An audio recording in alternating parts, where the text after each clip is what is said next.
যেহেতু তুমি জীবন দিতে পারবে না, জীবন নেওয়ার অধিকার তোমার নাই। সেদিন আল্লাহর সামনে আমাকে দাঁড়াতে হবে, তখন এই মানুষের দ্বারা কোনো মানুষের হক নষ্ট হতে পারে না।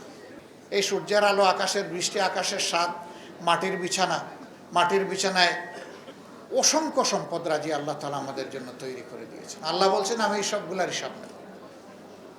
যিনি সবগুলার হিসাব নেবেন, হিসাব দেওয়ার ভয় যাদের অন্তরে থাকবে, অবশ্যই আল্লাহ তাআলাকে তারা ভয় করবে।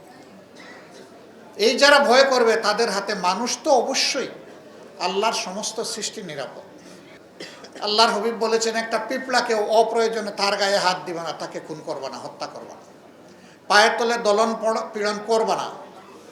কারণ ওই পিঁপড়ার জীবন তুমি দিতে পারবে না, জীবন তুমি নিতেও পারবে না। যেহেতু তুমি জীবন দিতে পারবে না, জীবন নেওয়ার অধিকার তোমার নাই। একটা মানুষ বিভিন্ন জ্বালা যন্ত্রণা, তার হতাশার থেকে অনেক সময় সে আত্মহত্যার সিদ্ধান্ত নেয়। পৃথিবীর দুই একটা দেশ তার নাগরিকদেরকে একটা বিশেষ কন্ডিশনের আওতায় আত্মহত্যার অধিকার দিয়েছে, কিন্তু আল্লাহ তাআলা কাউকে দেননি। যিনি নিজের জীবন শেষ করে দিবেন, তার জীবনের স্রষ্টা তিনি নন, তারও জীবনের স্রষ্টা আল্লাহ রাব্বুল আলামিন।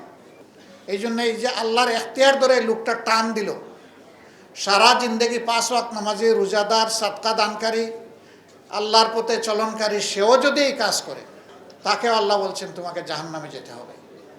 কারণ তুমি আমার এখতিয়ার নিয়ে টান দিয়েছ, আমার অধিকার নিয়ে টান দিয়েছ। সুতরাং মানুষ যখন চিন্তা করবে যে প্রত্যেকটি এখতিয়ার মূলত আল্লাহ তাআলার মুষ্টিবদ্ধ, ইন্নাহু আলা কুল্লি শাইইন কাদির, কুদরত, ক্ষমতা, এখতিয়ার সব কিছু একমাত্র আল্লাহ তাআলার মুষ্টিবদ্ধ। এ যখন মানুষ চিন্তা করবে যে at the day of final judgement, শেষ বিচারের দিনে আল্লাহ তাআলার মুখোমুখি আমাকে হতেই হবে।